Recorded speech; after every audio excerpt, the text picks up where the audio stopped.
Baik, kembali bersama kami dalam rancangan Rampai Pagi, segmen motivasi kewangan memperkatakan mengenai dengan meningkatkan simpanan dengan melabur.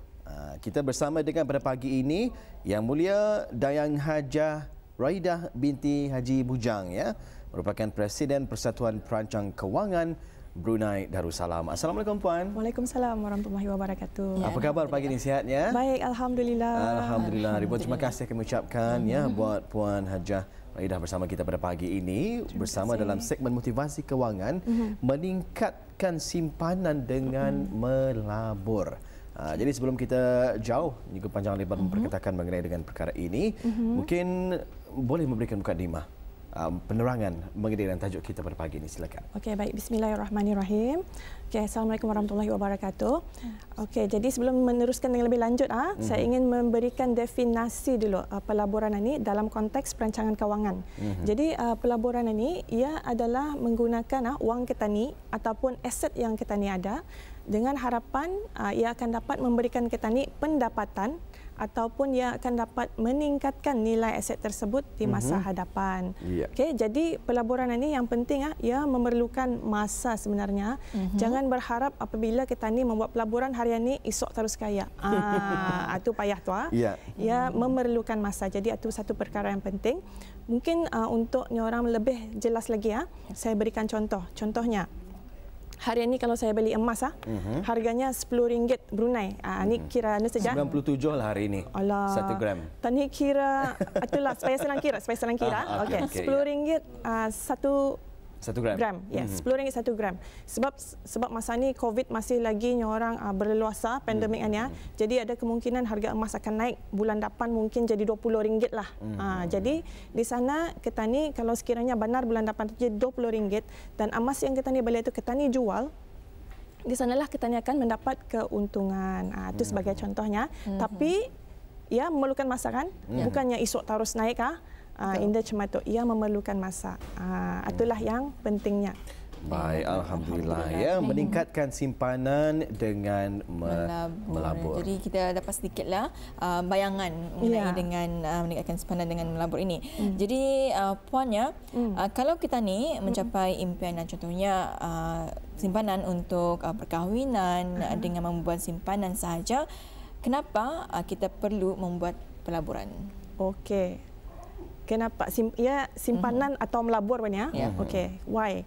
Okey, untuk menjawab soalan ini saya ingin memberikan mungkin dua contoh Okey, untuk membandingkan kenapa kita ni instead of membuat simpanan kita ni membuat pelaburan itu lebih bagus. Macam itu. Ya. Okey, contohnya kalau sekiranya kita ni kan menyimpan sebanyak contohnya 2,000 tani ada simpanan sebanyak 2,000. Jadi kalau sekiranya 2,000 ni kita ni simpan di bawah bantal, tani simpan kan? Tani simpan bawah bantal, tani simpan dalam beg, ia indah memberikan pulangan. Jadi sampai bila-bila pun nilainya tetap 2,000. Tetapi kalau sekiranya ia dilaburkan dan instrumen itu memberikan pulangan sebanyak 2% contohnya, maka kalau sekiranya tani lihat dalam 10 tahun ia akan menjadi 2,400. Tani nak buat apa-apa tapi nilainya bertambah sebab ia dilaburkan. Itu 2%. Kalau sekiranya ini saya bagi itu tadi kiranya faedahnya itu adalah secara mudah ataupun simple interestnya orang. Tapi kalau ianya di compound lagi, orang kata ni dah mengacau duit itu diinvest saja sentiasa, tani mengacau. 10 tahun tani akan dapat lebih daripada 2,400 sebab ada compounding effect lagi. Itulah indahnya pelaburan. Ia boleh meningkatkan kita ni punya simpanan itu hanya dengan kita ni membuat pelaburan. Ya. Jadi itu adalah sedikit mengenai dengan simpanan dan juga pelaburannya. Jadi dari contoh tersebut dapatlah kita lihat yang di mana seseorang itu membuat pelaburan, ia mengurangkan tempoh masa membuat simpanan dan juga menjadikan penggunaan duit tersebut dengan lebih efektif ya. Yes, lebih efektif. And then itu kalau 2% tadi, kalau kita ni boleh mencari instrumen yang boleh memberikan pulangan yang lebih tinggi, contohnya 5%. 5%. Kalau kita ni lihat duit yang 2,000 tu ia boleh meningkat dengan lebih tinggi. Dengan lebih tinggi. Ya, ini yang dapat kita saksikan ya di kaca televisyen. Pelaburan mudah 5%. 5%. Ada peningkatan yang sangat ketara di sana. Yes. Pada asalnya hanya menyimpan 2,000, setelah 10 tahun ada peningkatan 1,000 di sana menjadi 3,000 ya. Wow, apa pula ceritanya dengan faedah kompaun 10 tahun nilainya menjadi 3,257.79 sen. Jadi ini adalah cara pelaburan yang menggunakan sistem faedah simpanan. Compounding, ya. Jadi saya ingin menunjukkan di sana antara simpanan dan juga pelaburan. Mungkin kalau sekiranya kita ni kan mencapai, kalau simpanan untuk kahwin mungkin sedikit, mungkin sedikit saja yang diperlukan. Jadi mungkin mudah untuk simpan saja yang perlu dilaburkan. Yes. Tapi kalau sekiranya contohnya macam untuk persaraan, kita ni mungkin memerlukan dana yang lebih besar. Jadi di sinilah pelaburan memainkan peranan yang penting. Sebab pelaburan ini ia ambil masa kan. Jadi selagi kita ni masih muda, lagi muda kita ni, lagi awal kita ni buat pelaburan, artinya kita ni boleh mendapat lebih banyak pulangan di hari tua nanti. Jadi orang kita ni kan suka membuat challenge. Jadi saya kongsikan juga kalau sekiranya kita ni kan menyimpan sebanyak RM100,000. Berapa lama? How long will it take untuk kita mencapai RM100,000 itu? Jadi saya ada sediakan di dalam slide ini juga. Kalau sekiranya untuk menyimpan sebanyak RM100,000 itu, kalau kita ni menyimpan saja, dalam buat pelaburan, tani mesti menyimpan RM8,400 contohnya untuk setahun itu. Tiap bulan tani mesti simpan RM8,400. Tapi mampukah? Itu soalan lain tu. Mampukah Hinda tu? Tapi kalau sekiranya ia menginvest, membuat pelaburan dalam instrumen yang memberikan pulangan 5% contohnya, ia cuma perlu menyimpan RM7,937. Ada kurang lah, kurang daripada RM8,400 itu. Jadi apa yang saya ingin lihatkan juga di sini, apabila kita ni membuat simpanan saja, artinya kita ni perlu bekerja keras. Kita ni perlu membuat, hanya orang kita ni perlu mencari duit itu untuk kita ni simpan. Tapi kalau kita ni membuat pelaburan, tani menyuruh duit itu yang bekerja keras untuk kita ni. Yes, we are making the money to work for us. Yes, inilah caranya sebenarnya untuk kita ni mencapai kebebasan kewangan. Apabila kita ni sudah mampu mempunyai modal yang besar, maka pelaburan ini sebenarnya boleh menjadi satu pendapatan pasif. Artinya kita ni tidur pun duit masih bekerja untuk kita ni. Itulah orang the beauty in investment. Kalau sekiranya dilakukan dengan betul, kita ni boleh mencapai kebebasan kewangan dengan membuat pelaburan. Baik. Jadi Puan kalau di Brunei, di mana tempat pelaburan yang ada di Brunei Darussalam? Ini soalan cepu muasnya, memang soalan favourite. Di mana kan tempat melabur di Brunei ni? Sebenarnya bergantung kepada apa jenis pelaburan yang habis kita berminat. Cuma tu apa yang pelaburan yang ingin disertai. Kalau sekiranya contohnya unit trust, sebenarnya lebih baik kali kalau saya rahsiakan jawapannya.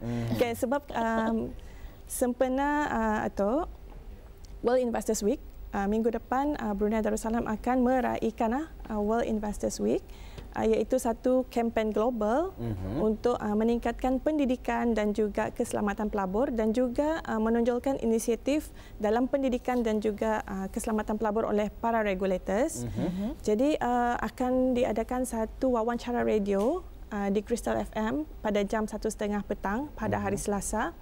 Jadi pada wawancara tersebut, pihak FPB akan bersama dengan seorang wakil daripada pihak BCMA, which is Brunei Darussalam Capital Markets Association. Jadi mereka akan berada di sana dan mereka rasanya lebih layak untuk menjawab soalan ini, di mana kita ni boleh melabur di negara Brunei Darussalam. Baik, alhamdulillah ya. World Investors Week. World Investors Week ya, ianya akan diraihkan pada setiap bulan Oktober sebenarnya, tapi sebab pandemik COVID ini, jadi Brunei Darussalam akan meraihkannya pada minggu hadapan, iaitu 19 hari bulan Oktober sehingga 25 hari bulan Oktober. Baik, kalau kita saksikan di kaca televisyen pada ketika ini, kita ada posternya Minggu Pelabur Sedunia, Hari Perancangan Kewangan Sedunia. Pada 17 sehingga 28 Oktober 2020 ya. Ada peraduan Instagram di sana dan juga ada pesanan berhati-hati terhadap penipuan pelaburan ya. Mungkin boleh berkongsi lebih mengenai poster ini? Ya, okey. Poster ini sebenarnya menunjukkan satu kontes yang dianjurkan oleh pihak FPAB. Ya. Okey, dan juga temanya ialah berhati-hati terhadap penipuan pelaburan. Jadi ini merupakan satu kontes artwork, artinya kalau habis kita kan suka designing macam poster apa tu, but instead of poster masa ni kami panggil Instagram artwork lah. So yang boleh orang mengingatkan orang ramai untuk berhati-hati terhadap penipuan pelaburan. Jadi adalah dialu-alukan untuk menyertai peraduan ini.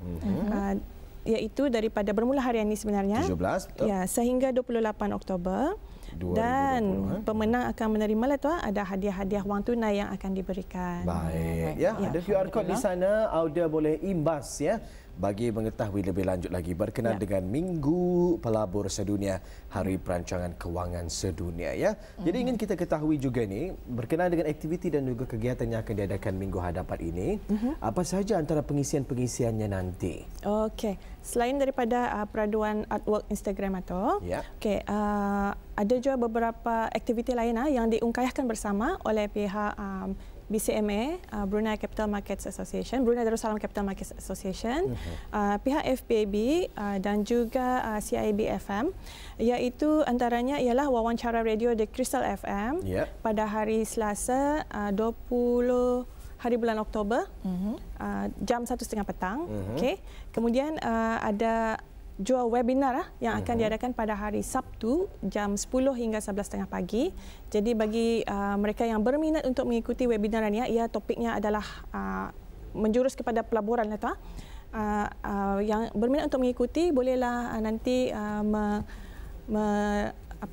mengikuti updates yang akan ada di Instagram oleh Instagram FPAB dan juga Instagram MBD ya.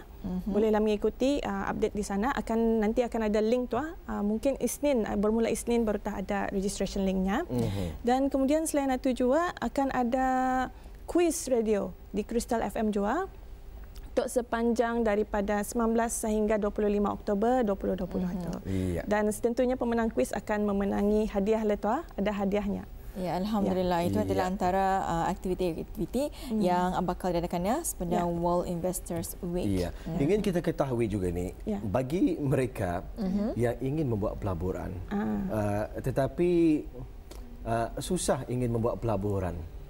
Macam mana caranya tu? Macam banyak keperluan-keperluan yang lain. Dan susah untuk membuat pelaburan. Macam mana? Okey. Jadi untuk menjawab soalan itu sebenarnya kita ni bagaimana caranya kita ni perlu meneliti peluang tu, meneliti ia punya kewangan itu, apa saja yang dipelanjakannya. Selalunya investment ini pelaburan ini memerlukan minimum dalam RM100. Tapi ada juga pelaburan-pelaburan lain. Sebabnya pelaburan ini dia semestinya unit terasa saja.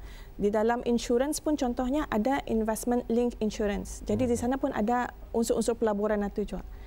Dan selain itu juga mungkin contohnya takaful pun ada juga unsur-unsur pelaburan di sana. Jadi kita ni perlu meneliti orang kalau sekiranya orang itu dah besar gajinya, macam mana ia boleh menginvest sebab ia minat untuk menginvest. Sebagai perancang kewangan, selalunya kami akan meneliti dari segi pendapatan dan juga ia punya perbelanjaan dan dari sana baru dapat dilihat sama ada orang ini boleh membuat pelaburan ataupun tidak.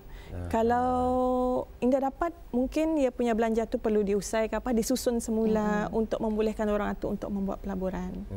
Tapi ini penting juga ya untuk masa depan mereka kan? Lebih baiklah sebab macam yang Tani lihat tadi, kalau tidak Tani sentiasa perlu bekerja untuk menyimpan, mendapatkan wang. Ya, mendapatkan wang. Sedangkan kalau seorang yang bijak dalam membuat perancangan kewangan, ia boleh menggunakan duit itu untuk to work hard for kedia. Macam itu. Ada yang saya dengarkan katanya buat simpanan dahulu, kemudian belanjakan what's left. Jangan membuat simpanan apa yang tinggal daripada saki-baki gaji kita ni tu. Jadi mudah-mudahanlah ada manfaat yang dapat dikongsi bersama dengan tetamu undangan kita, Presiden Persatuan Perancangan Kewangan Brunei Darussalam ya. Jadi bagi penonton-penonton kita ni yang suka untuk berhubung dengan puan sendiri ataupun FPAB Brunei ini, bagaimana mereka boleh berhubung dan juga untuk mendapatkan nasihat? Okey, kalau sekiranya berminat untuk membuat mendapatkan nasihat lah tu tentang pelaburan, bukan saya pelaburan tapi juga tentang perancangan kewangan, bolehlah menghubungi pihak FPAB melalui email di askfpab@outlook.com ataupun boleh juga menghubungi pihak FPAB melalui Instagram di FPAB_BN. Dan kami pun ada juga di Facebook iaitu FPAB Brunei. Ya, alhamdulillah Huda. Itu dia serba sedikit yang kita ni dapat ketahui mengenai dengan simpanan dan juga pelaburan. Jadi kita ucapkan terima kasih kepada Yang Mulia Puan Aja Raidah binti Haji Bujang, iaitu Presiden Persatuan Perancangan Kewangan Brunei Darussalam. Memang cukup menarik sebetulnya, dan kita mengharapkan mudah-mudahan kita ni akan jadi seorang individu yang dapat menyimpan kewangan dengan kita ni melabur. InsyaAllah, mudah-mudahan ya. Baik, terima kasih Puan. Ada kesempatan kita akan bersama lagi di lain waktu ya. Assalamualaikum. Waalaikumsalam warahmatullahi wabarakatuh.